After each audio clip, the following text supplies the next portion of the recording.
Imagine if you walked into the National Gallery and there was a star painting on the wall and it was by your dad. Right? There's Dad and there's Sterling Moss. Yeah, exactly. What's going Jimmy on? Clark's writing, can I borrow your plane? You're like, okay, fine. This is the equivalent of what happened with Henry and the Alan Mann world on this GT40 lightweight. It is quite a wild thing. I mean, it's got a light alloy, magnesium alloy body. It's 0.9 mil thick, the sheet. So that was a lot lighter than the fiberglass was available. We walk into one of the greatest collections of cars in the USA. There's over 420 cars in there. And the centerpiece, the star artifact of that museum is this Alan Mann GT40 lightweight. And on the sill, of which, by the way, there are two in existence, is Alan Mann Byfleet.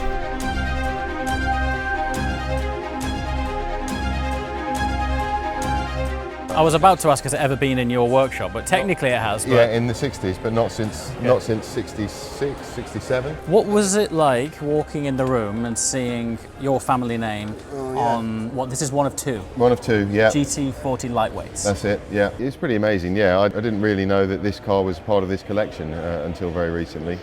And yeah, it is quite a wild thing. I mean, it's got a light alloy, magnesium alloy body, which is very thin. If you take the front clip off, it's sort of wobbly as jelly. You know, it's 0.9 mil thick, the sheet. So that was a lot lighter than the fiberglass was available Which at the time. Which is crazy, really. I know, yeah. Just But to it was think so about thick that. those days. So what was the main differences then between the lightweight and dare I say it, standard Well, GT40? Standard Mark 1 is the screen area is slightly smaller and the B pillar is slightly shallower to try and reduce frontal area and drag. It runs without a sill cover here, so that's part of the actual Oh, I see. structure, So that's of the actual structure chassis. of the chassis. Yeah.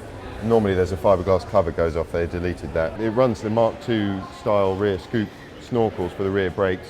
It runs bigger brakes all round than a Mark 1 and a sort of slightly unique rear clip scoop there. It ran a very advanced version of the Mark 1's small block 4.7 litre engine, but it had quite a few chassis and suspension differences. The roof is also light alloy, as are quite a few of the other panels inside the chassis. The windscreen surround, some of the interior panels are all actually made of light alloy or aluminium, where the originals were all steel. So it came in about 150 pounds lighter than a standard car back in the day. Crikey, which is a fairly amazing weight saving considering the original car was pretty light anyway. Exactly, and over 24 hours, you know, that gives you a big advantage. Tyres, brakes. So they're brake duct cooling, are they? Yeah, for the rear brakes, yeah. So the Mark II, the big block GT40s also ran them.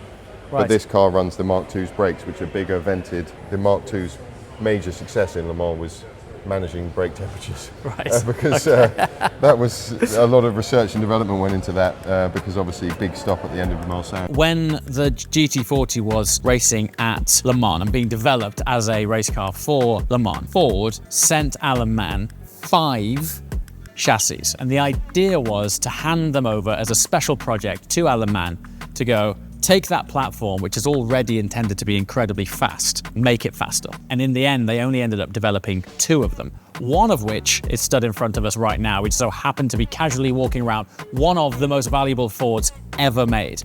The last one to ever come up in the public eye went through auction with an estimate between $7 and $9 million.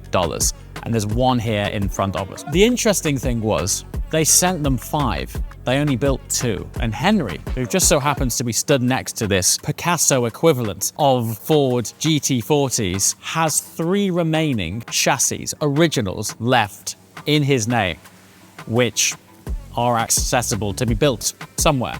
And this particular car's got an interesting history because while it's as original as it can be, it did interface with a lamppost at some point, yes, right? It did twice apparently, I've just found out. It has been written off by teenagers twice in its life, this car. Once in Oklahoma in the early 70s and once later on by a babysitter who took it out unauthorised from the owner's collection and ran it down the road and all ended in tears. So it's had a major restoration. Wow. Since then, which is how you see it today, which took a long time, and it's been fastidiously put together. So it's got an oil fill thing there for the pits, and these lights you can no longer get anymore, which are to identify it on the dark straight when it was coming past the pits. So it's got all of its Le Mans features. You know, So that light is to illuminate the roundup. the number, yeah. So what's the challenge like these days in trying to source original parts? Like, say you needed to restore as authentically as possible an original Alan Mann GT40. There are a lot of GT40 parts which you can get because people have remade them, but fully original 60s parts are like, you know, rocking horse. Yeah. Proverbial. Yeah.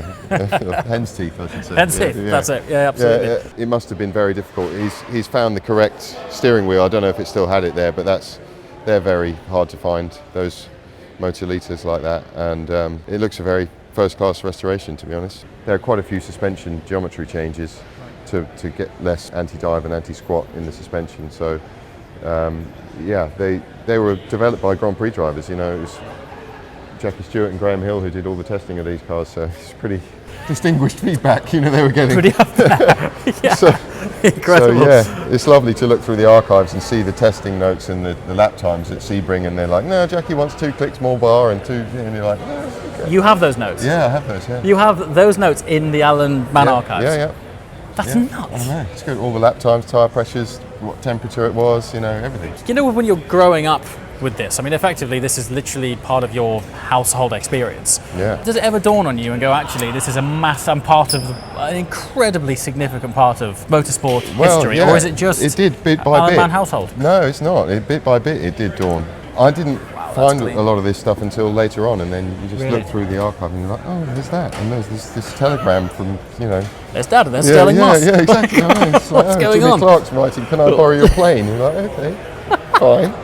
It's normal. So I'm just walking around this place with him saying, tell me about this. Imagine being able to speak to, you know, Picasso's son and go, tell me about how your father painted this and what was his thinking behind it and how did he improve on it. That's literally what was taking place in front of us. One of the rarest cars on earth, definitely by far and away one of the most rarest Fords ever made, as I mentioned, only 2. And we were just sort of casually walking around it and having direct descendant Henry Mann, who now runs Alan Mann Racing, walk and talk us around, setting context as to just how special this thing was. It's absolutely wild.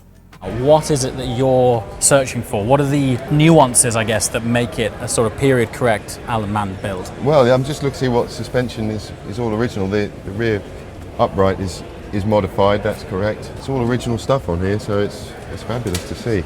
They've got Just the wild. bundle of snakes exhaust manifold, Yes. like they used Yeah. to use. It's a ground-up race car, isn't it? Really, Yes. I mean, it's a very stiff monocoque, and they're very responsive, good suspension, good brakes. It's probably as peak Massive analog V8. as it gets. Yeah, massive. This is as V8 pure as it right gets. behind your head.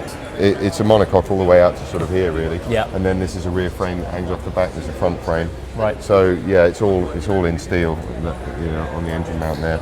It's an incredible design, stiffness-wise, for Yeah. its era. Yeah. I think it's like 12,500 pounds per degree stiffness. Which for its era is It's wild. just like, yeah, and the design, you know, it still looks good today, doesn't it? And you're like, I mean, it's timeless. I know, it's Stunning like- thing.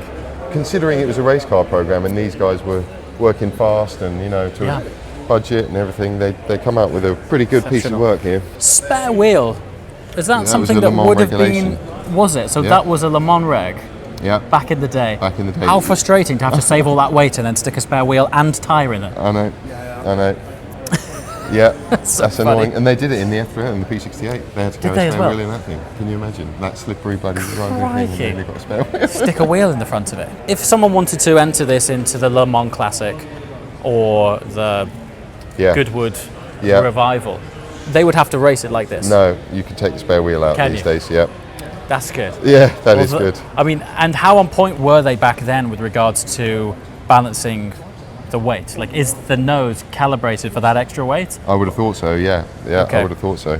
I mean, they were carrying impressive speeds. They were reaching just over 200 mile an hour on them all sounding these days. What does this weigh? 850 You're kidding me. kilos. 850 kilograms, 200 miles an hour. And Jackie Stewart had the door come open on him, and it picked up, you know, it got the top up, and Yeah. it picked up the door Down the Mulsanne. He tells a good story about it, and it just completely went sideways, full lock, broadside, you know. Well, at doing that speed with the door open, it becomes a one-winged aeroplane. Yeah, exactly, yeah. When you're doing 200 miles an hour. Yeah. Yeah, on a public road. Well, 200 miles an hour, I mean, a Cessna will take off at half that speed. That's true. Right?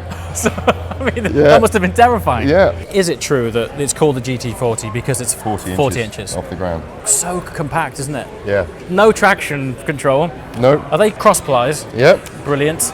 Excellent for water displacement, I see. And so, not very good lights. I was going to say the brakes as well, even though they were uprated. By today's standards. They're hopeless. I mean, yeah. You just wouldn't want to do it. You wouldn't want to do it. Honestly. No, I mean, it sounds cool, 200 miles an hour in a GT40. No, thank you. No. It sounds terrifying. Yeah, absolutely. You know, bit of rain, bit of fog, 2 in the morning. Dry stone walls, forests. And how many drivers would they have had for that race back then? 2. Just 2. I mean, that in itself is insane. 2 drivers. I know. Crikey. Like wearing leather shoes and non-flame retardant overalls. Gesture of a helmet. Running across the track to take the start. And some dude filling up the fuel with a cigarette on the go. Different days, wow. Isn't that just nuts? I know. So fuel tanks then are straddled left and right of in the occupant. Yeah. And in fact, on this car, you had a crossover system. On the original GT40s, it just ran one tank dry, and then you flick the pump, and it was. After a while, you start to, this one to had feel a the crossover imbalance system under your legs. Under your legs. Yeah. So you're in a bath of fuel, and you've stripped out any extra impact protection here. Yep. And you're basically in a thin alley skin bath bomb full of fuel. Yeah. That's designed to go 200 mile an hour. Crossbite. Advanced bicycle brakes. Yes. It's quite a wild ride, I would have thought. Brave men. Brave men. Yeah. Don't think that would get sign off these days, would it? No. Oh, look at that. Yeah, that's a pit stop in real life. Look. It's your dad, right? That is, yeah. God, this is nice. Where did this come from? Over there. I gave 2 to your brother. I can go get you one. Wow. So that is your dad there? Yeah, there. Just there. And that guy, Brian Lewis, yes, started in '64, retired in 2015. 2015? Really? Yeah.